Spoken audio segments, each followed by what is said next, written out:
Sir तो लोगों के मन में सर पहला सबसे बड़ा सवाल तो ये है कि ये नए 3 कानून जो हमारे आपराधिक न्याय प्रणाली में आए हैं सर, इनका पार्ट बने हैं। सर ये कौन से कानून हैं सर, किनको बदल के हैं और कब से ये हमारे लीगल जस्टिस सिस्टम का पार्ट बनेंगे सर?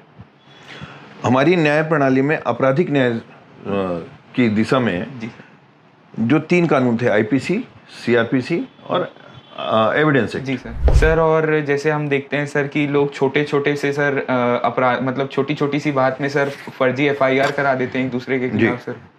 तो उसको क्वॉश कराने का तरीका क्या होता है सर और उनके खिलाफ क्या कानून में सर एक्शन लिए जाएंगे सर अब? पहले क्या लिए जाते थे और अब आगे क्या लिए जाएंगे सर? सर और एक शब्द और है सर जो लोगों के दिमाग में बहुत चलता है sir, zero FIR sir. Sir zero FIR पहले क्या था सर और अब क्या हो गया कि प्रावधानित कर दिया गया है मुझे सर। कई बार बहुत ज़्यादा सर डरते हैं और पुलिस के पास पहुंचने के लिए सर और उनसे उनके पास कंप्लेंट लिखवाने को और एफआईआर रजिस्टर कराने को सर। तो इसके बारे में सर आप क्या कहना चाहेंगे लोगों तक सर? सर हम जैसे ये सुनते हैं कि ये 2 टर्म अभी लाए गए हैं, एक राजद्रोह और एक राष्ट्रद्रोह सर। जी सर इन दोनों में क्या डिफरेंस है सर और राजद्रोह को राष्ट्रद्रोह बनाने में सर पीछे बनाने के क्या कारण हो सकते हैं सर? राजद्रोह और राष्ट्रद्रोह दो चीज अलग है। जी सर। सर नए कानून में सर बच्चों से रिलेटेड सर क्या-क्या नए प्रावधान लाए गए सर, इसके बारे में भी अगर आप थोड़ा बच्चों से रिलेटेड मतलब सर बाल सुरक्षा से रिलेटेड कौन से लॉज लाए गए हैं सर? सर ऑनलाइन धोखाधड़ी को देखते हुए सर आपका क्या कहना है और इनसे रिलेटेड क्या कदम उठाए गए हैं सर? हाँ, आजकल पहले की परिस्थितियों में ऑनलाइन तो होता नहीं था जी। पहले सीधी धोखाधड़ी ये सब चीजें होती हैं, परंतु जैसे जैसे टेक्नोलॉजी बढ़ती गई है जी सर, लोगों की सजगता बढ़ती गई है, वैसे फ्रॉड करने का तरीका। नमस्कार साथियों, मेरा नाम मृत्युंजय त्रिवेदी है। मैं एक लॉ स्टूडेंट हूँ और एनएलयू विशाखापट्टनम का पढ़ने वाला छात्र हूँ और आप सभी का भिलाई टाइम्स के चैनल में स्वागत करता हूँ। आज का वीडियो उन लोगों के लिए बहुत ज़्यादा इन्फॉर्मेटिव और नॉलेजेबल होगा जो कि कानून को और लॉ सिस्टम को समझने में रुचि रखते हैं और साथ ही साथ आम लोगों के लिए भी ये वीडियो बहुत नॉलेजेबल होगा। आज की इस वीडियो में हम आपको बताएंगे कि भारत सरकार द्वारा लागू किए गए 3 नए कानून कौन से हैं और ये कब हमारे लीगल जस्टिस सिस्टम का पार्ट बनेंगे। इस वीडियो के माध्यम से हम हमारे लीगल एक्सपर्ट सर राजकुमार तिवारी जी के साथ जुड़े हुए हैं और इस वीडियो में हम आपको सरल शब्दों में बताएंगे कि कौन से नए 3 कानून हैं और उनके बारे में क्या क्या अहम परिवर्तन लाए गए हैं हमारे लीगल जस्टिस सिस्टम में। इसके बारे में हम आगे बात करेंगे सर से।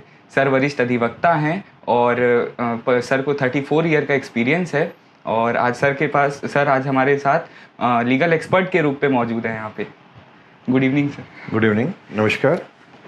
सर आपका शेड्यूल कैसा रहता है सर डेली बेसिस पे? शेड्यूल ये है जी, सुबह 9 बजे से 10:30 तक ऑफिस में जी, और उसके बाद कोर्ट के बाद 6:30 से फिर 9:30 तक ऑफिस। जी सर। सर तो लोगों के मन में सर पहला सबसे बड़ा सवाल तो ये है कि ये नए 3 कानून जो हमारे आपराधिक न्याय प्रणाली में आए हैं सर, इनका पार्ट बने हैं। सर ये कौन से कानून हैं सर, किनको बदल के हैं और कब से ये हमारे लीगल जस्टिस सिस्टम का पार्ट बनेंगे सर? हमारी न्याय प्रणाली में आपराधिक न्याय की दिशा में जी जो 3 कानून थे, आईपीसी, सीआरपीसी और एविडेंस एक्ट। जी सर। आईपीसी अपराधों को परिभाषित करती है और उनके दंड का निर्धारण करती है। सीआरपीसी एक अपराध कब प्रारंभ होता है, अपराध क्या होता है तथा उसकी न्यायालय में सुनवाई कैसे होती है उसको डिफाइन करता है। और भारतीय साक्ष्य अधिनियम जो दोनों ही प्रकरणों में लगता है, आपराधिक प्रकरणों में और दीवानी प्रकरणों में, जी सर, उसमें ये बताया जाता है कि कोई भी दस्तावेज या साक्ष्य है उसको किसी भी प्रकरण में किस तरीके से स्वीकार किया जाए या अस्वीकार किया जाए। जी सर। तो ये 3 जो एक्ट हैं इनको मेजर एक्ट्स कहा जाता है। जी सर। क्योंकि बाकी सब जो कानून है वो इसकी शाखाएं हैं, ये अलग से बाद में बनाए गए हैं, पर मूलभूत आईपीसी, सीआरपीसी और एविडेंस।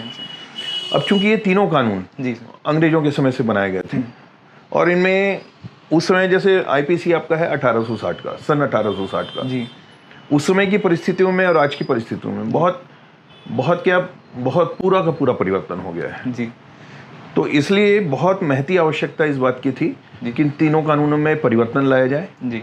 और जो ऐसी भी कानून थे जिनकी आवश्यकता नहीं रह गई थी, वो वर्तमान परिस्थितियों में वो वैसा उपलब्धता नहीं उन चीज़ों की जी सर। और प्रक्रियाओं में भी परिवर्तन हो गया जी, साक्ष्य का स्तर भी बदल गया क्योंकि अब संसाधन अलग हो गए, तब के संसाधन अलग थे जी। तो इस कारण ये बहुत आवश्यक था कि इनमें परिवर्तन किया जाए जी। और इसको पूरी तरह से बदला गया है जी। जैसे CRPC था जी सर। उसमें एक बहुत तात्विक परिवर्तन किया गया 1973 में जी। तो अब हम लोग जो पढ़ते हैं, हम लोगों की जो पीढ़ी उसकी पढ़ाई कर रही है वो CRPC 1973 के रूप में पढ़ती है जी। हालांकि ये कानून भी अंग्रेजों के समय था जी। पर IPC में ऐसा परिवर्तन मतलब सारभूत परिवर्तन नहीं हुआ था जी। उसमें ऐसा हुआ था कि कुछ नए अपराधों को जोड़ा गया, कुछ अमेंडमेंट किए गए, कुछ सब क्लास उसमें जोड़े गए जी सर। परंतु सारभूत या मूल आकार में कोई परिवर्तन नहीं किया गया था जी। इसलिए बहुत जरूरी था और ये तीनों कानून को बदला गया है जी। बदला गया इन द सेंस उनके नाम परिवर्तित किए गए हैं जी। और कुछ धाराएं या कुछ प्रावधान अनावश्यक थे जी उनको हटाया गया और जो जिनको अभी वर्तमान परिस्थितियों में जिनकी आवश्यकता थी जी उनको जोड़ा गया है तो इस तरीके से 3 कानून बने। सर ये 3 कानून लागू कब से हो रहे हैं सर? ये लीगल जस्टिस सिस्टम का पार्ट कब से बन रहे हैं सर? 1 जुलाई 2024 से। 1 जुलाई 2024 से भारत के राष्ट्रपति महोदय की अनुशंसा प्राप्त हो चुकी है दिसंबर 2023 में जी परंतु लागू होने का दिनांक निर्धारित किया गया कि 1 जुलाई 2024 से ये तीनों कानून भारत में पूरी तरह से लागू हो जाएंगे जी संपूर्ण भारत में जी। सर एक आम नागरिक को सर इन 3 नए कानूनों के बारे में जागरूक होना और जानना कि क्या चेंजेस आए हैं और क्या इनमें परिवर्तन किए गए हैं कितना ज़रूरी है सर? बहुत ज़रूरी है। कानून में भी एक मूल सिद्धांत है जी कि तथ्यों का अज्ञानता क्षम्य है परंतु कानून की अज्ञानता क्षम्य नहीं है जी ये हमारा मूलभूत सिद्धांत है जी। इसका सार ये है कि कोई भी व्यक्ति ये बोल के नहीं बच सकता कि मुझे तो इस कानून की जानकारी नहीं थी जी।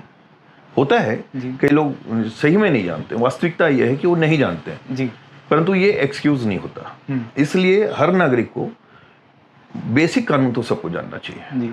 तो कानून की जानकारी सभी को होना प्रत्येक नागरिक को होना अनिवार्य है जी सर। सर संक्षेप में बताइए सर कि भारत में अगर कोई नया कानून पास करना है तो सर उसकी प्रक्रिया क्या होती है? जी किसी भी कानूनी परिवर्तन के लिए मंत्रिपरिषद अपना एक विचार बनाती प्रस्तावना होती है जी सर फिर वो लोकसभा में पारित किया जाता है अगर उसका पूरा मसौदा तैयार करके जी सर वहाँ उस कानून पे बहस होती है जी अगर कोई सुधार की गुंजाइश होती है या जैसा भी होता है जी सर वो तय करता है संसद में जी सर तो वहाँ से पास होने के बाद फिर वो राज्यसभा में जाता है जी सर फिर राज्यसभा में वो अगर वो प्रस्ताव पास होता है वो कानून का रूप लेने के लिए फिर राष्ट्रपति भारत के राष्ट्रपति महोदय के पास जाता है जी फिर वो अपने हस्ताक्षर से उसको प्रमाणित करते हैं और कानून लागू होने के लिए एक निर्धारित तिथि दी जाती है जी सर और इस कानून का नोटिफिकेशन होता है जी सर तो जिस तारीख से महामहिम राष्ट्रपति साइन करते हैं और जिस तारीख से नोटिफिकेशन होता है या कभी ये तय किया जाता है कि इस फला तारीख से ये लागू होंगे तो उस तारीख से ये प्रभावशील होते हैं जी सर। सर ये 3 नए कानूनों को देखते हुए सर सबसे बड़ा एक मन में सवाल ये उठता है कि ये जो 3 कानून है सर ये ज़्यादा पुलिस सेंट्रिक तो नहीं है या फिर ये कानून जनता की तरफ थोड़ा ज़्यादा झुकाव तो नहीं रखते नहीं ऐसा कोई भी कानून नहीं है जी सर। कानून में सभी चीज़ों के लिए प्रावधानित है जी सर सभी उपबंध है जी सर और कानून कभी एक पक्षी कभी नहीं रहा जी सर न तो अंग्रेजों के समय रहा जी सर न अभी वर्तमान में है और न जो भविष्य में जो लागू होने वाले कानून है ये कभी एक पक्षी नहीं होता क्योंकि कानून समानता को मानता है जी सर तो कभी किसी एक और प्रो प्रोसिक्यूशन या डिफेंस की ओर या नागरिकों के खिलाफ या पुलिस के ऐसा कभी नहीं ऐसा कानून नहीं होता है जी सर। सर आगे चलते हैं सर भारतीय न्याय संहिता की ओर जो कि IPC बदल के भारतीय न्याय संहिता हुई है तो सर इसमें क्या आमूलचूल परिवर्तन किए गए हैं सर कि जो कि IPC से अलग भारतीय न्याय संहिता को बनाता है सर? जी इसमें बहुत सारी धाराएं थी जी सर जो वर्तमान में प्रभावशील नहीं रही जी जैसे अभी माननीय सर्वोच्च न्यायालय ने 377 को रिपील किया है जी और ठग एक होता था अंग्रेजों के समय जी उस ठगी के अपराध को तो खैर पहले ही रिपील किया गया ऐसी बहुत सारी चीजें थी जिनको जरूरत नहीं थी उन अपराधों की जी सर और कुछ बिखराव था जी सर कि एक चैप्टर है जैसे शरीर से संबंधित अपराध हैं तो कहीं और है जी सर तो उनको समराइज करके एक चैप्टर वाइज किया गया जी सर कि उसमें सारा का सारा सारगर्भित तरीके से संकलित किया गया जी संपत्ति से संबंधित अपराध है तो उनको एक चैप्टर में लाया गया जी ऐसा उसको पहले भी था परंतु अब और उसको मजबूती से ताकि आपको एक क्लास के अपराध उसी में मिले कहीं आपको और भटकना ना पड़े या कहीं और देखना ना पड़े जी सर। सर नए कानून में सर अपराधों की सजा बढ़ा दी गई है सर सुनने में आया है तो सर ये कौन से ऐसे अपराध है सर जिनकी सजाएं बढ़ा दी गई हैं और सजा बढ़ाने से क्या अपराध का दर जो होगा सर वो कम हो पाएगा सर? अपराध की सजा बढ़ाना लाजमी होता है। जी सर। अपराध सजा से ही तो भय होता है। जी सर। और जब तक भय नहीं होगा लोग अपराध करना छोड़ेंगे नहीं। जी सर। हालांकि एक अपराध के पीछे एक मानसिकता भी होती है जी। जो आप कितनी भी सजा बढ़ाएं या कुछ भी करें वो उससे नहीं होता, परंतु आम लोग सजा की गंभीरता पे, सजा की बड़े होने पे निश्चित रूप से उनको लगता है कि अपराध करना जी सर घातक है। जी सर। जैसे आईपीसी में पहले बहुत 2 या 3 धाराओं में ही मिनिमम पनिशमेंट का प्रावधान था। मिनिमम पनिशमेंट का मतलब उससे कम सजा नहीं होगी जो उसमें उस धारा में उल्लेखित है। जी सर। परंतु अभी कई सारी धाराओं में मिनिमम सेंटेंस को प्रावधानित किया गया है, डिफाइन कर दिया गया है। नहीं, प्रावधानित किया गया। डिफाइन तो अलग चीज है। प्रावधानित किया गया कि आप इस सजा में, इस अपराध में इतनी से कम की सजा नहीं दे सकती, कोर्ट भी नहीं दे सकती जी। तो उसकी वजह से उसकी कठोरता बढ़ती है, गंभीरता बढ़ती है। जी सर। तो इस कारण ये आवश्यक था। तो उसको पहले हमारी 511 धाराएं थी आईपीसी में, अब उसको कम करके 357 समथिंग किया गया है धाराएं। तो अनावश्यक धाराओं को हटाया गया और चीजों को सामने लाया गया है। जैसे पहले एक ही चीज पे 2-2, 3-3 धाराएं थी, उनको समराइज किया गया। जी सर। सर हम जैसे ये सुनते हैं कि ये 2 टर्म अभी लाए गए हैं, एक राजद्रोह और एक राष्ट्रद्रोह सर। जी सर, इन दोनों में क्या डिफरेंस है सर, और राजद्रोह को राष्ट्रद्रोह बनाने में सर, पीछे बनाने के क्या कारण हो सकते हैं सर? राजद्रोह और राष्ट्रद्रोह 2 चीज अलग है। जी सर। राजद्रोह का मतलब राजा के खिलाफ, जी। राष्ट्रद्रोह मतलब देश के खिलाफ। जी। तो पहले चूंकि अंग्रेजों का शासन था जी, तो जो भी अंग्रेजों के किसी भी नीति का विरोध करते थे वो राजद्रोह के लिए उनको माना जाता था। जी। अब जो प्रावधान है वो देश के लिए, अहित के लिए जो करेगा, जी, जो देश को क्षति पहुंचाने के लिए करेगा, जी, वो राष्ट्रद्रोह की श्रेणी में आएगा। अच्छा सर, नई सजा के तौर पे कुछ चीज़ें नई लाई गई हैं सर, जैसे कम्युनिटी सर्विस और सामुदायिक सेवा करके सर एक चीज़ डिफाइन की गई है सर। ये किन किन ऑफेंसेस में किया गया है सर, और इनको कम्युनिटी सर्विस को लाने के पीछे का सर कारण क्या है सर? जी, हमारे कानून का मुख्य एक तत्व है कि लोगों में सुधार लाए, जी, सुधार की भावना लाए। जी। पहले के लोग पढ़े लिखे बहुत नहीं होते थे, अलर्ट नहीं होते थे, तो उनको दंडित करके ही ये भान किया जाता था कि वो गलत किया है उन्होंने। जी। अब चूंकि अवेयरनेस बढ़ गई है, लोग सावधान हो गए, सतर्क हो गए, अपनी सिविक सेंस भी उनमें डेवलप हो गया है, तो वो कानून का जो मूल उद्देश्य है कि सुधार किया जाए। जी। किसी को दंडित करना कानून नहीं होता, जी, सुधार लाना। समाज में लोग सुधरेंगे तो समाज सुधरेगा। जी सर। तो उसी पृष्ठभूमि में के चलते सामुदायिक सेवा का एक कॉन्सेप्ट रखा गया कि अगर आप कोई एक दंडे, जैसे हमारे पहले था प्रोबेशन का लाभ दिया जाता था, उनमें एक बांड भरा दिया जाता था छोटे ऑफेंसेस में, या जो फर्स्ट टाइम ऑफेंस करते थे। अब उनको एक सेवा का वो दिया जाएगा, प्रावधानित किया गया है ताकि वो अपनी जिम्मेदारियों को समझे और वो ये तय करे कि मुझसे गलती हुई और उसका खमियाजा क्या है। जी। और जब कोई सामुदायिक सेवा करता है तो उसको समाज के प्रति अपने कर्तव्यों का भी बोध होता है। तो ये बहुत आज की परिस्थितियों में बहुत तात्विक चीज थी। जी सर, सामुदायिक सेवा से मतलब सर उसमें करवाया क्या जाएगा सर? मतलब जो फर्स्ट टाइम ऑफेंडर्स हैं सर, उनसे क्या करवाया जाएगा सर? मतलब जैसे वृद्धाश्रम में सेवा करें, जी, कहीं पे जैसा सोशल सर्विस करें, जी सर, सोशल एक्टिविटीज को संपादित करें, लोगों की सहायता करें, जी सर, वो जैसा कोर्ट आदेशित करेगा। जी सर। अभी उसमें सुधार आने बाकी हैं, नया कानून है, जी सर, उसकी परिभाषा होगी, परिमार्जन होगा उसका। जी सर। जी सर, और जैसे सर आज की डेट में हम देख रहे हैं सर कि लोग आत्महत्या बहुत कर रहे हैं और आत्महत्या का दर बहुत तेज़ी से बढ़ रहा है, उसमें मृत्यु दर बहुत तेज़ी से बढ़ रहा है सर। तो उसके लिए कुछ प्रावधान या कुछ एक्सट्रीम स्टेप लिए गए हैं क्या सर इस कानून में सर, कि उनके लिए कुछ सज़ा और इससे रिलेटेड चीज़ें सर? नहीं, आत्महत्या करना तो आदमी की अपनी सेंसिटिविटी पे डिपेंड करता है। जी सर। आत्महत्या के लिए प्रकोपित करना, अबेटमेंट टू सुसाइड, जो सर, जी सर, उसके प्रावधान खड़े हैं। जी सर। जी सर, तो इससे जो आपराधिक दर है सर वो कम हो पाएंगे सर? इनमें सजाएं क्या होती हैं सर, और इनके बारे में थोड़ा डिटेल में बताइए सर। Abetment to suicide? जी जी सर। अबेटमेंट टू सुसाइड में ये है, कानून के अगर सार में बताऊं, जी सर, तो अगर आपके किसी एक्ट से और विथ नॉलेज आप ये जानते हो कि मेरा ये कृत्य है, इस कृत्य के से या मेरे इस उकसावे से यह व्यक्ति सिवाय आत्महत्या के अलावा कुछ नहीं करेगा, मतलब उसके पास कोई विकल्प शेष नहीं रह जाएगा, तो ये कहलाता है अबेटमेंट टू सुसाइड। जी सर। और आपके इस उकसावे पे आकर कोई व्यक्ति सुसाइड कमिट कर लेता है, जी। अगर वो वयस्क है तो उसकी धाराएं अलग हैं, उसकी सजा अलग है। जी। अगर वो नाबालिग बच्चे को हम उकसाते हैं और वो हमारे किसी अबेटमेंट की वजह से वो सुसाइड कमिट करता है, तो चूंकि वो नाबालिग है, जी सर, हमारा कृत्य और अधिक गंभीरता पे जाता है, तो उसकी सजाएं अलग है। जी सर। सर और जैसे हम देखते हैं सर कि लोग छोटे छोटे से सर अपराध मतलब छोटी छोटी सी बात में सर फर्जी FIR करा देते हैं एक दूसरे के खिलाफ सर, तो उसको क्वॉश कराने का तरीका क्या होता है सर, और उनके खिलाफ क्या कानून में सर एक्शन लिए जाएंगे सर? अब पहले क्या लिए जाते थे और अब आगे क्या लिए जाएंगे सर, इसके बारे में प्रावधान पहले भी थे। जी सर। यदि कोई शिकायत, FIR होना तो बहुत मैंडेटरी है। जी सर। सगे अपराध है तो आपको FIR करना, ये तो पहले भी था। जी सर। अभी माननीय उच्चतम न्यायालय ने भी अपने कई गाइडलाइंस में ये कहा है जी सर, कि कॉग्निजेबल ऑफेंस है तो आपको तुरंत FIR करना। जी। तो FIR करने का मतलब ये नहीं है कि आपको चार्जशीट ही फाइल करना। जी सर। FIR करना आपकी किसी भी इन्वेस्टिगेशन को चालू करने का एक पहला चरण है। जी सर।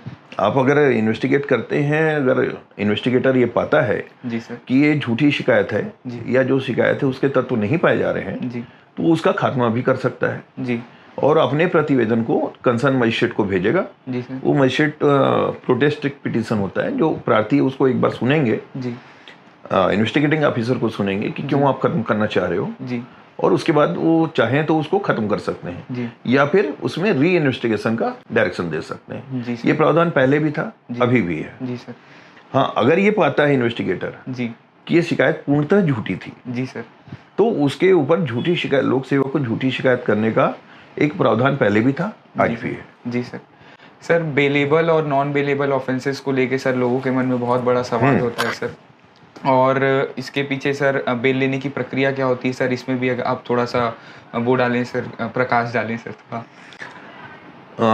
अपराधों के दो ही प्रकार होते हैं। जी सर। एक जमानती होता है, दूसरा अजमानती होता है, जो बेलेबल और नॉन बेलेबल। जी, बेलेबल में व्यक्ति अपने अधिकार के साथ जमानत का पात्र होता है। जी, जब उसके खिलाफ कार्रवाई की जाती है तो उसको गिरफ्तार किया जाता है, तो उसे जानकारी दी जाती है कि आपके खिलाफ जो अपराध हैं जी, वो जमानती अपराध हैं, जी, और आप एक जमानतदार पेश करें या स्वयं का मुचलका निष्पादित करें तो हम आपको जमानत पे छोड़ेंगे। जी सर। परंतु नॉन बेलेबल ऑफेंस में जी, पुलिस को यह अधिकार नहीं होता कि किसी व्यक्ति को गिरफ्तार करके वो स्वयं जमानत पे छोड़ सकें। जी, उसके लिए न्यायालय, जो संबंधित न्यायालय होता है, वहां प्रस्तुत करना होता है। जी सर। न्यायालय कानून CRPC के प्रावधानों के तहत जमानत की प्रकरण की गंभीरता देखते हैं, प्रकरण की परिस्थितियों को देखते हैं, जी, उसका समाज पे अगर छोड़ा जाएगा तो समाज पे क्या प्रभाव पड़ेगा, इस चीज को देखते हैं, जी, और माननीय उच्चतम न्यायालय के सर्टेन न्याय दृष्टांत हैं, उनको ध्यान में रखते हुए जमानत का लाभ देते हैं, जी, या फिर जमानत खारिज की जाती है। जी सर। सर इसी से मिलता जुलता एक सवाल और है सर मेरे मन में, कॉग्निजेबल और नॉन कॉग्निजेबल ऑफेंसेस के बारे में भी लोगों को थोड़ा बताइए सर। अगर सामान्य रूप में समझा जाए तो कॉग्निजेबल ऑफेंस वो हैं जी सर, जो गंभीर प्रवृत्ति के प्रकृति के होते हैं, जी सर, और जिनमें सजा 3 साल से ऊपर होती है, सर गंभीर, और वो नॉन बेलेबल माना जाता है। और नॉन कॉग्निजेबल वो होते हैं जो व्यक्ति 1-to-1 होते हैं, जी सर, और जिसमें सजाएं कम होती हैं, और जी, माना ही जाता है कि वो बेलेबल होते हैं। जी सर। सर गंभीर नेचर के मतलब सर जी, उससे उसके बारे में मतलब सर अपराध की गंभीरता उसके समाज में पड़ने वाले प्रभावों को भी दर्शित करती है। जी सर। कोई बात है जो आपकी इस एक्ट से, इस अपराध से जी सर, समाज प्रभावित होता है, समाज को प्रभावित होता है, जी सर, तो वो गंभीरता है। या उससे जो क्षति होती है, संपत्ति की क्षति हुई या शारीरिक क्षति हुई, जी, तो ये उस गंभीरता को बताता है। जी, मैंने आपको, मतलब किसी को मैंने एक स्लैप किया, जी, और मैंने किसी को एक चाकू से स्टैब किया, जी सर, तो अपने आप में गंभीरता दिखती है। जी सर, तो उसके हिसाब से उसका वर्गीकरण किया गया है, जी सर। अपराध का। सर नए कानून में सर बच्चों से रिलेटेड सर क्या क्या नए प्रावधान लाए, अगर सर इसके बारे में भी अगर आप थोड़ा बच्चों से मतलब? बच्चों से रिलेटेड मतलब सर बाल सुरक्षा से रिलेटेड कौन से लॉज लाए गए हैं सर, कि बाल सुरक्षा को कैसे डिफाइन किया गया है, और उनके बारे में कुछ नई चीजें बालकों के लिए तो अलग से एक कानून पहले से बना हुआ है, किशोर न्याय अधिनियम बना है, जुवेनाइल जस्टिस एक्ट बना हुआ है, बहुत सारी चीजें, बहुत सारे प्रावधान हैं उनके लिए पहले से। तो ऐसा कुछ एसेंशियल मतलब बहुत ज्यादा कुछ नहीं है, बताया नहीं गया सर इसमें। जी सर, ऑनलाइन धोखाधड़ी को देखते हुए सर आपका क्या कहना है, और इनसे रिलेटेड क्या कदम उठाए गए हैं सर? हाँ, आजकल पहले की परिस्थितियों में ऑनलाइन तो होता नहीं था जी, पहले सीधी सीधी धोखाधड़ी ये सब चीजें होती हैं, परंतु जैसे जैसे टेक्नोलॉजी बढ़ती गई है जी सर, लोगों की सजगता बढ़ती गई है, वैसे फ्रॉड करने का तरीका, धोखाधड़ी का तरीका बढ़ता गया है। तो साइबर अपराध होने लगे हैं, इंटेलेक्चुअल प्रॉपर्टी को चीट किया जाता है। इन सब चीज़ों के लिए प्रावधान किया गया, आईपीसी में भी किया गया, सीआरपीसी में भी किया गया और एविडेंस में भी जैसे अब साइबर का है जी सर, तो पहले तो एविडेंस एक्ट में कोई ऐसा था नहीं, तकनीकी साक्ष्य की आवश्यकता नहीं थी या उपलब्ध नहीं होते थे जी। तो अब उनकी स्वीकार्यता कैसे हो, क्योंकि एक तकनीकी साक्ष्य है, आपके एक्ट में प्रावधान नहीं है जी सर कि वो कैसे एक्सेप्ट किया जाएगा, कोर्ट में कैसे उसको एडमिसिबल माना जाएगा जी। तो इसलिए एविडेंस एक्ट में उसको प्रावधानित किया गया कि उस साक्ष्य को कैसे ग्रहण किया जाएगा, उसको ग्रहण करने के लिए किस तरीके से उसकी आवश्यकताएं हैं, अनिवार्यताएं जी सर जी। सर बीएनएस कानून के लागू होने के बाद सर अदालत में चलने वाले सर ट्रायल और उनसे रिलेटेड जो सर टर्म्स यूज़ होते हैं सर, वो आम जनता को कैसे समझ में आए, उनसे रिलेटेड कुछ कदम उठाए गए हैं क्या सर, कि लीगल जो टर्मिनोलॉजीज़ हैं और जो कोर्ट में ट्रायल के बीच में जो शब्दों का चयन होता है सर, वो लोग जनसभा तक, आम जनता तक कैसे सरल शब्दों में लाया जाए सर? इसके लिए हमारे भारत देश में जी सर विधिक सहायता की 3-4 लेयर में प्रावधान है जी। नेशनल लेवल पे है, स्टेट लेवल पे है, डिस्ट्रिक्ट लेवल पे है जी सर। तो इनका काम ही है लीगल अवेयरनेस जी। तो अभी भी ये हो रहा है गाँव में, शहरों में, सब जगह शिविर लगा के कानून की, पुराने कानून की और अब चूंकि ये वर्तमान कानून लागू हो रहे हैं तो इसके बारे में लोगों को सजग करेंगे। इसकी जानकारी देने के लिए लीगल एड पूरा का पूरा एक विधिक सहायता का बना हुआ है, सिस्टम बना हुआ है, पूरा इंफ्रास्ट्रक्चर है जी। सर एडवोकेट अवेयरनेस के लिए सर क्या कदम उठाए जा रहे हैं सर, कि एडवोकेट अवेयरनेस को लेके कुछ कदम ऐसे उठाए जा रहे होंगे कि नए कानून और पुराने कानून को लेके सर कुछ इसके बारे में? नहीं, ये हम लोग अपने स्टेट बार से निवेदन किया हम लोगों ने जी कि इसके बारे में क्या पर्याप्त जानकारी दें जी सर, और एक सेमिनार जैसा आयोजित किया जाए जी सर। हम लोग अपने लोकल स्तर पे भी कोशिश कर रहे हैं, ऐसे सभी जिला अधिवक्ता संघों में या स्टेट बार में किया जा रहा है ताकि अवेयरनेस आए और लोगों को जानकारी मिलती रहे सर। और जजेस के अवेयरनेस पे सर क्या कदम उठाए जा रहे हैं? जजेस के अवेयरनेस के लिए तो जुडिशियल ऑफिसर ट्रेनिंग एकेडमी पूरी बनी हुई है जी सर, हर स्टेट में है जी जी सर। और पुलिस से रिलेटेड सर कि हमारी पुलिस क्या सर इतनी एफिशिएंट है सर कि अब जो नए कानून आए हैं वो उनको इतने अच्छे से स्वीकार कर ले और उनको उतने मतलब अटल रहें और उतनी एफिशिएंसी से उनको सर फॉलो करें? देखिए, उनको करना पड़ेगा जी सर, एफिशिएंसी लानी पड़ेगी जी सर, पर इसके लिए एक बहुत अनिवार्य आवश्यकता है कि हमारी जो पुलिस है, जैसा हम यहाँ देखते हैं जी, तो वहाँ पुलिस के पास प्रोटोकॉल्स को भी उसको देखना है, सुरक्षा व्यवस्था भी उनको देखनी है और केसों की विवेचना भी उनके हाथ में है।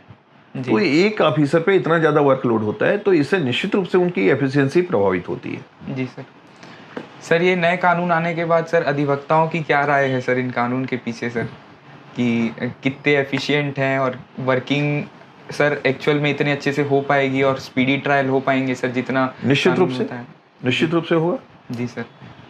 सर हम हर नई चीज को स्वीकारते हैं जी सर, और ये जो चीज सभी के फायदे के लिए है जी और इसकी अनिवार्यता थी जी, तो इसलिए तो स्वीकार होगा और उसका पालन होगा जी सर। सर और अब आगे बढ़ते हैं सर, सीआरपीसी बदल के जो बीएनएसएस भारतीय न्याय सुरक्षा संहिता हुआ है सर जी जी, उसके ऊपर बात करते हैं सर कि इनमें क्या मूलचूल परिवर्तन आए हैं सर? प्रक्रियाओं पे जी सर। अगर बहुत छोटे शब्दों में बताऊं तो पहले हमारे यहाँ फिजिकल अपीयरेंस जरूरी होता था कि साक्षी जब तक कटघरे में नहीं आएगा, हमारे कानून में भी प्रावधान था कि अभियुक्त की अनुपस्थिति में कोई साक्ष्य नहीं लिया जाएगा आपराधिक परिस्थितियों के अलावा जी।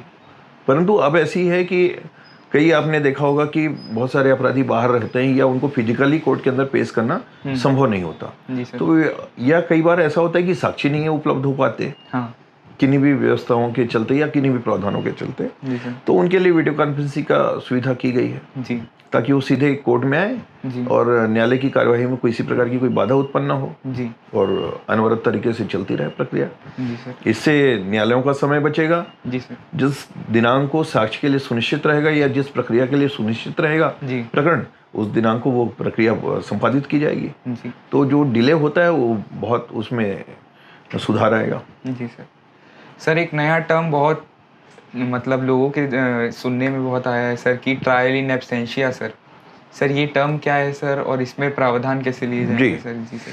जैसे मैंने आपको पहले बताया कि अक्यूज की एब्सेंस में ट्रायल नहीं होगा। जी सर। हमारे यहाँ भी सीआरपीसी में प्रावधान था कि अभियुक्त यदि उपस्थित नहीं है तो उसके लिए ट्रायल को रोका जाता था, उसको पृथक किया जाता था और ट्रायल जो रिमेनिंग अक्यूज थे जो रहते थे सामने न्यायालय के सामने या जिनको पुलिस द्वारा गिरफ्तार कर लिया गया है उनके खिलाफ ट्रायल चलता था और उनको दोष सिद्धि की जाती थी। जो एब्सकॉन्डेड है या जो वांटेड है उनके लिए ट्रायल रोका जाता था। जब वो पकड़े जाते थे तो उनके लिए फिर से रीट्रायल होता था और उनका सुनवाई के पश्चात निर्णय पारित होता था। परंतु सीआरपीसी जो अभी नए अधिनियम के तहत ये है कि यदि कोई फरार है और वास्तव में उसकी संलिप्तता दर्शित हो रही है अपराध में, सिर्फ फरार है नहीं, उसके खिलाफ अपराध होना या अपराध में शामिल होना दर्शित हो रहा है, तो उसके खिलाफ भी ट्रायल चलेगा, ये मानते हुए कि वो जैसा पहले था कि अनुपस्थित है तो नहीं चलेगा, ऐसी बात नहीं रहेगी और दंडादेश भी पारित किया जा सकेगा। जी सर। जो जब भी वो पकड़ा जाएगा उसके ऊपर वो तामील किया जाएगा। जी सर। और उसको उस सजा को भुगतना होगा। जी सर। जैसे कोई सर एक ऑफेंडर है सर, वो देश छोड़ के भाग गया तो उसके खिलाफ उनके लिए भी लागू होगा, चलते रहेगी और जैसे ही वो पकड़ में आएंगे तो जो भी सजा निश्चित होगी उसके लिए वो उनको दे दी जाएगी। बिल्कुल। जी सर। सर एक नया टर्म और है sir, plea bargain. Sir plea bargaining. जी सर, इसके ये नया टर्म नहीं है, पुराना था, पुराने कानून में भी उसके प्रावधान थे। तो कई बार हम देखते हैं, ये बहुत सभी का कड़ा अनुभव रहा है कि ऐसे बहुत सारे लोग जेल में होते हैं जो सुविधाओं से वंचित होते हैं। जी सर। परंतु उनके पास संसाधन नहीं होते हैं और जो प्रावधानिक सजा है वो इतनी होती है वो कि उसके पास उनके पास कुछ रहता नहीं है। जी सर। तो उनके लिए एक प्रावधान किया गया है कि जब आपके ऊपर दोष चार्ज लगाया जाता है तो आप उस पर कोर्ट से कह सकते हैं, हाँ साहब मैंने ये गलती हो गई मेरे से जी और मैंने ये किया है, तो मुझ पे रहम करते हुए आप जो भी कम से कम सजा दें जी। तो वो प्ली बार्गेनिंग है। तो उस पर कोर्ट न्यायालय देखता है कि इसका अपराधी का कोई पूर्व का इतिहास तो नहीं है और इस प्रकरण में क्या उसको मिनिमाइज करके सजा दी जा सकती है जी सर। और उस आधार पर न्यायालय उसके कुछ अपने सर्टेन नाम्स हैं उनका पालन करते हुए उनको सजा करके केस का समाप्तिकरण किया जा सकता है। जी सर। सर जैसे पहले इसके लिए कोई टाइम लिमिट थी या नहीं थी सर? प्ली बार्गेनिंग के लिए अपील करने की सर कोई टाइम लिमिट पहले निर्धारित थी या नहीं थी? नहीं, प्ली बार्गेनिंग ड्यूरिंग ट्रायल होता है। ड्यूरिंग ट्रायल होता है सर। जैसे अभी आ गया कि 30 दिन के भीतर अगर अपराधी और एक्यूज अगर वो प्ली बार्गेनिंग क्लेम नहीं करता है तो उनकी सजा कम नहीं होगी, उसके बाद फिर वो मान्य नहीं होगा सर? नहीं, कई बार इसका कानून में जो संशोधन अभी हुआ था, कुछ सालों पहले ही हुआ था, प्ली बार्गेनिंग का उसमें आया था, पर उसमें ये देखा गया कि कई बार ऐसा होता है कि जानकारी होती नहीं जी और लोग ट्रायल होता है, जब वो प्ली बार्गेनिंग की स्टेज आती है तो पता चलता है कि वो सजा काफी कुछ भुगत चुके हैं जी जी जितना उनको मिलनी चाहिए उससे अधिक सजा हुई। तो इसलिए एक सीमा बंधन किया गया जी सर कि इसके बाद फिर क्या मतलब रह जाएगा। अगर ट्रायल पूरा चल गया और आप उसमें वो कर रहे हैं तो कोई मतलब रहता नहीं है जी सर। सर और एक शब्द और है सर जो लोगों के दिमाग में बहुत चलता है sir, zero FIR sir. Zero FIR पहले क्या था सर और अब क्या हो गया कि प्रावधानित कर दिया गया है? मुझे सर इतना पता। जीरो FIR का मतलब होता है कि धारा 154 थी पुरानी CRPC की जी, उसमें प्रावधान है कि कोई भी कॉग्निजेबल ऑफेंस जो संज्ञेय अपराध होता है जी सर, उसकी सूचना, पहली सूचना जी मिलने पर पुलिस अधिकारी का ये कर्तव्य है कि उसमें प्रथम सूचना रिपोर्ट दर्ज करे जी।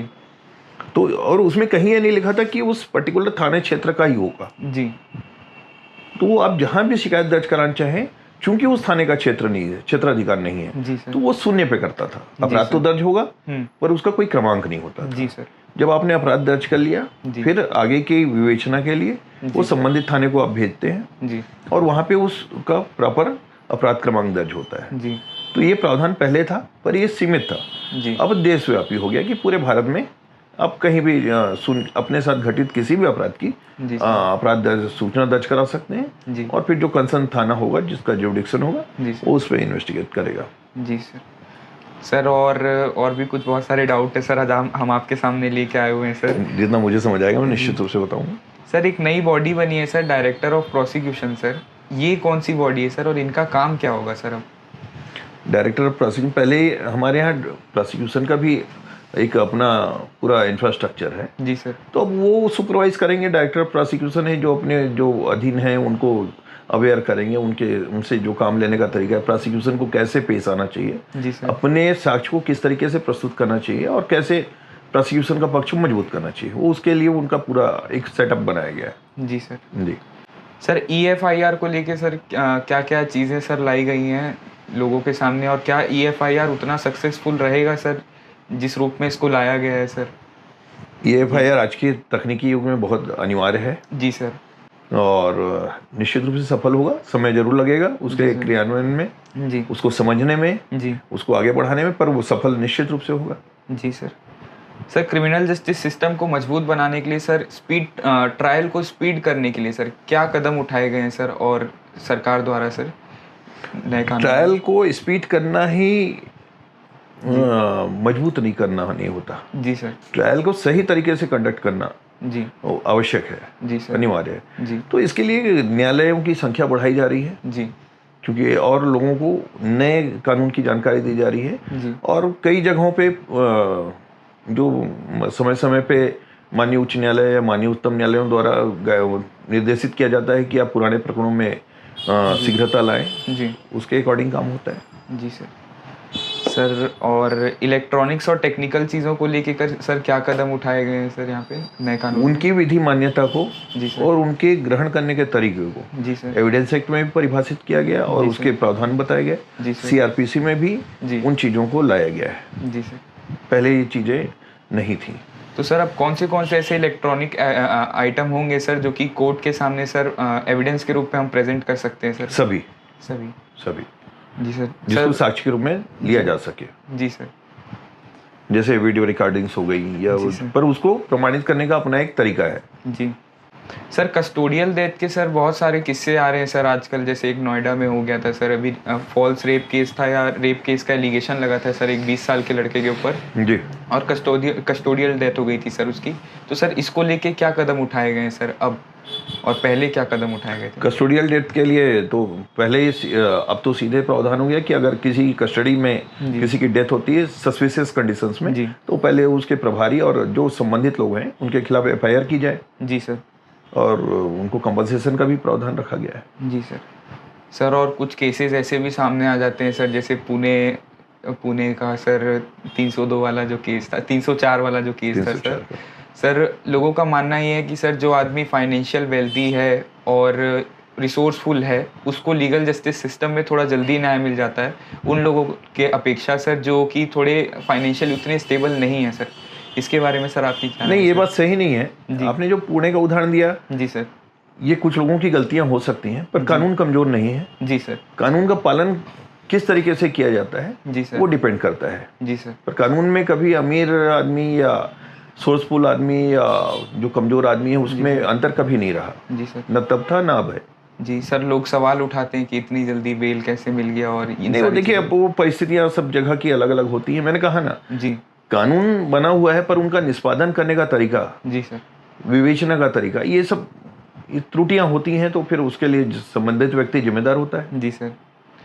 सर नए कानून BNSS में सर पुलिस की सर किन किन जगहों पे सर जवाबदारी बढ़ा दी गई है सर, अकाउंटेबिलिटी उनकी बढ़ा दी गई है पुलिस की, इसके बारे में बताइए सर। कई जगहों पे है जी सर, कि साक्ष्य में जो उनकी त्रुटियां हैं, जी, किस तरीके से उनको एविडेंस कलेक्ट करके चार्जशीट तैयार करनी है, क्या चीज़ें करनी है, इस चीज़ पे उनको विवरणित किया गया है जी, ताकि वो किसी भी व्यक्ति के खिलाफ कुछ भी मनमानी कार्यवाही ना हो सके। जी सर। सर तो अब आगे बढ़ते हैं सर, एविडेंस एक्ट जो कि बदल के साक्ष्य अधिनियम हो गया है सर। सर इसमें क्या क्या चेंजेस लाए गए हैं सर? इसमें साक्ष्य अधिनियम में मैंने बताया कि ऐसा बहुत ज़्यादा चेंजेस नहीं है, पर जो साक्ष्य ग्रहण करने का तरीका, साक्ष्य संपादन करने का तरीका, न्यायालय में साक्ष्य प्रस्तुतिकरण का तरीका, जी सर, उनको जो अभी तकनीकी साक्ष्य आए हैं और जो टेक्नोलॉजी आई है उनके साथ जोड़ के उसका ग्रहण करने का तरीका, उस पर ही वो फोकस है सारा कुछ। जी सर। बाकी एविडेंस एक पुराना ही है। जी सर। पर उसमें इन चीज़ों को सम्मिलित किया गया है। जी सर। ताकि उसको आज के युग में उन तरीकों से भी साक्ष्य संपादित किया जाए। पहले के जो केसेस थे वो भौतिक साक्ष्य पे होते थे। जी सर। बहुत ज़्यादा भौतिक साक्ष्य मतलब थोड़ा सा फिजिकल एविडेंस, जैसे कोई आई विटनेस है, जी सर, और उसकी चाकू है या जैसे जी, मतलब सामान्य रूप से समझिए आई विटनेस के केस हैं। जी सर। और बाकी चीज़ों पे सब साइड हो जाता था, कोई बहुत ज़्यादा महत्व नहीं होता था। जी सर। अब साक्ष्य जो होते हैं, अब साइंटिफिक एविडेंस हो गया, टेक्निकल एविडेंस हो गया। जी सर। अब DNA टेस्ट होने लगे, नार्को टेस्ट होने लगे। जी सर।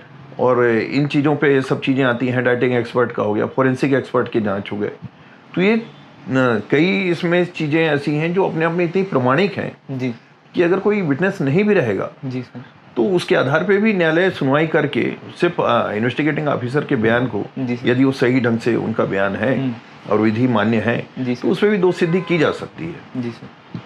सर कंक्लूसिव प्रूफ हम सुनते हैं सर, ये शब्द कोर्ट रूम में सर बहुत यूज होता है सर।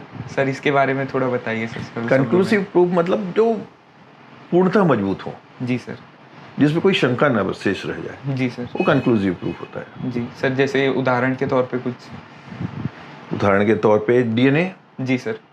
डीएनए टेस्ट है जी। हालांकि अब ये अभी कुछ विगत 1-2 वर्षों में ये भी आ रहा है कि डीएनए अकेले डीएनए पे आप बेस नहीं कर सकते। जी सर। परंतु डीएनए को अभी भी ये माना जा रहा है कि कंक्लूसिव होता है, कंक्लूसिव एविडेंस होता है। जी सर। और उस पर मान्यता दी जा सकती है। जी सर। और ट्रायल ऑफ एग्जामिनेशन के स्टेजेस कैसे डिफाइन है सर, इसके बारे में थोड़ा आप बताएंगे?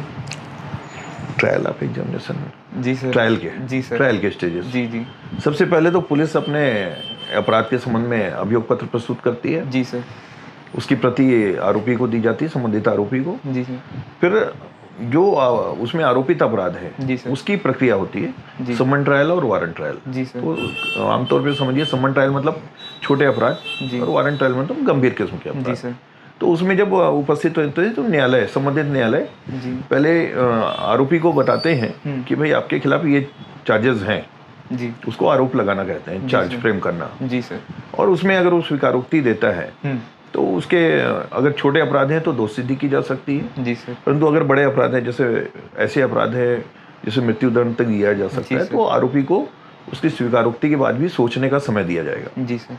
कि ये नहीं कि उसने कहा कि हाँ मैं एडमिट कर रहा हूँ और उसको कन्विक्ट कर दिया गया, ऐसा नहीं होता। जी सर। उसको समय दिया जाएगा। अगर वो इनकार करता है तो फिर जो साक्ष्य सूची प्रोसिक्यूशन पेश करती है जी, उसकी साक्ष्य ग्रहण किया जाता है। जी।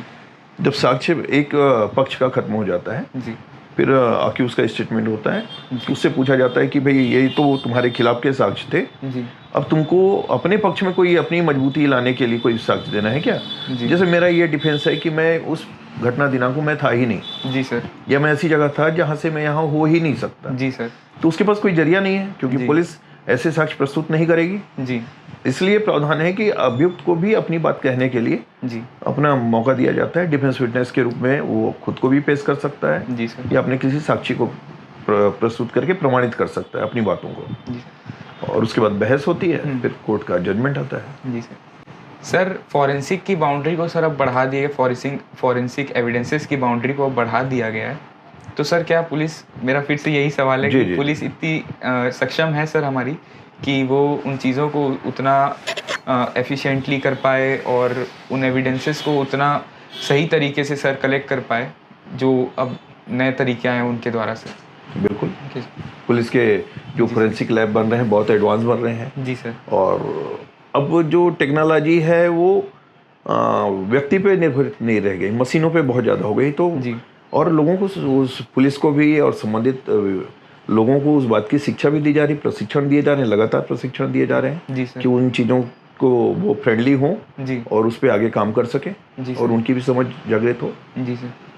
सर एक सवाल और पूछना चाहूँगा सर आपसे, ये पुलिस से रिलेटेड ही पूछना चाहूँगा कि लोग सर कई बार बहुत ज़्यादा सर डरते हैं और पुलिस के पास पहुंचने के लिए सर, और उनसे उनके पास कंप्लेंट लिखवाने को और एफआईआर रजिस्टर कराने को सर। तो इसके बारे में सर आप क्या कहना चाहेंगे लोगों तक सर? अब भ्रांतियां हैं। जी सर। पर इसलिए ईएफआईआर और बहुत सारे प्रावधान भी किए गए हैं। जी सर। कि लोगों को उस भय से मुक्ति दिला सके और उनके शिकायतों का त्वरित निराकरण हो सके। जी सर। लोगों को भयभीत नहीं होना चाहिए, पुलिस सहायता के लिए रहती है। जी सर।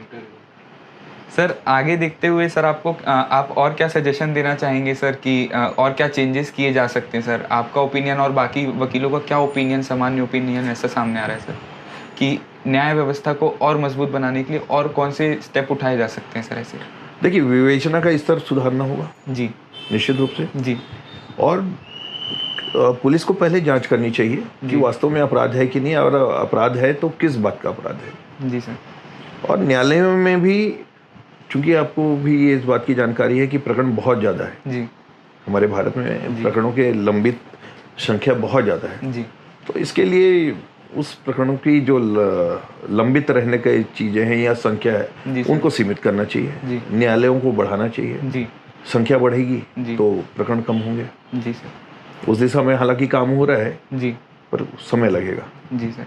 सर मुझ जैसे युवा कानून के छात्र को सर आप क्या टिप देना चाहेंगे और क्या कुछ ऐसी बातें समझाना चाहेंगे कि जो आगे मेरे करियर में सर और मेरे जैसे युवकों के लिए सर करियर में लाभदायक हो सर? मेरा हमेशा सबसे यही कहना है, मेरे जो जूनियर्स होते हैं मैं उनसे भी यही कहता हूँ जी सर, 3 चीज़ों के लिए हमेशा ईमानदार रहिए। जी सर। पहला, आप अपने लिए ईमानदार रहिए। जी। दूसरा, आप अपने पक्षकार से ईमानदार रहिए। जी सर। तीसरा, न्यायालय के प्रति ईमानदार रहिए। जी सर। आपकी ईमानदारी जी सबसे अनिवार्य है। जी सर। क्योंकि एक अधिवक्ता और उसके क्लाइंट का जो रिश्ता होता है वो विश्वास का रिश्ता होता है। जी। अगर आप अपने पक्षकार के साथ ईमानदारी से पेश नहीं आएंगे या उसके साथ कुछ भी गलत करेंगे जी, तो ये प्रोफेशनली तो गलत है ही, जी, हर तरीके से गलत है। जी सर। तो आपको अपने लिए भी ईमानदार होना है, जी, न्यायालय को भी आप गुमराह नहीं करना चाहिए। जी, क्योंकि आज आप गुमराह करके कोई लाभ प्राप्त कर सकते हैं जी, परंतु हमेशा वो चीज़ें नहीं हो सकती। जी, तो जब आप ईमानदार स्वयं के लिए होंगे, जी, पढ़ना शुरू कीजिए, जी सर। मेहनत करना शुरू कीजिए।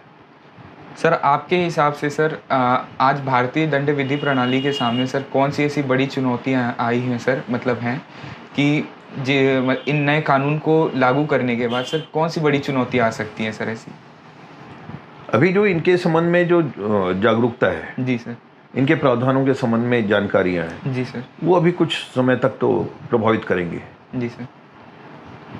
धीरे धीरे अपडेट होंगे, सब होते ही है। सीआरपीसी को हम लोगों ने पूरी तरह से स्वीकार कर लिया। अब लोगों को याद भी नहीं रहता कि 73 के पहले सीआरपीसी कैसी थी। जी सर। तो धीरे से ये भी होगा, जी, पर उसकी स्वीकार्यता के लिए समय लगेगा। जी सर। तो आज का ये जो वीडियो था बहुत ही ज़्यादा इन्फॉर्मेटिव था और हमने सर के साथ बहुत कोशिश की कि सरल शब्दों में लोगों तक सारी चीज़ों को समझा पाएँ। Thank you so much sir, आपने अपना बहुमूल्य समय दिया सर। Thank you.